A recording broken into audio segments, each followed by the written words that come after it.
একটা গল্প আছে এরকম যে শাহজালাল রাদিয়াল্লাহু তাআলা আনহু এই অঞ্চলে কেন আসে। তো উনি যখন ওনার শিক্ষাকর্ম শেষ করে মাদ্রাসার মাধ্যমে ধর্মীয় শিক্ষা, তারপরে ওনার গুরু নাকি ওনাকে বলে যে এরকম একটা লাল মাটির এরকম একটা জায়গা আছে সিলেট। তখন তো আর সিলেট অঞ্চল বলতে পারে না, তারা মাটির একটা বৈশিষ্ট্য দেখা মাটির কথা বলে। সো এই মাটি দেখা শাহজালাল প্রথমে এই অঞ্চলে আইসা ইসলাম ধর্ম প্রচারে বিভিন্ন রকম অগ্রণী ভূমিকা পালন করে। তো এইটাই ছিল শাহজালালের মূলত আসার পিছনের ঘটনা।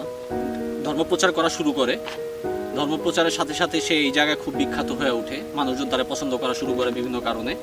এমনও বলা হয় যে ইখতিয়ার উদ্দিন মোহাম্মদ বিন বখতিয়ার খলজিও নাকি শাহজালাল রাদিয়াল্লাহু তাআলার সাথে দেখা করার জন্য এই সিলেট অঞ্চলে আসছিল।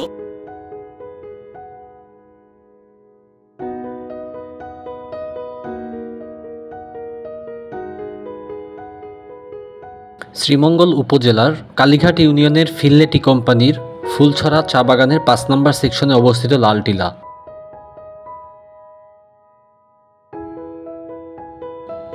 শ্রীমঙ্গল শহর থেকে ৪ কিলোমিটারের পথ।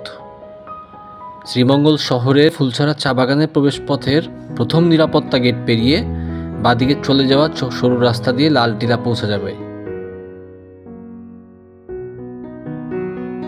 বিটিআরআই সড়ক দিয়ে গেলে মাঝে অতিক্রম করতে হবে একটি ছড়া। পানি কম থাকায় ছড়া পার হতে নেই তেমন কোনো ঝামেলা। এই ছড়াই এই অঞ্চলের মানুষের পানির বিশ্বস্ত উৎস। দৈনন্দিন কাজে এই অঞ্চলের মানুষের এ ছড়ার পানি ব্যবহার করতে দেখা যায় যাওয়া আসার পথে। পাহাড় শিখরে দুই পাশে দুটি মন্দির, একটি কালী মন্দির অন্যটি শিব মন্দির।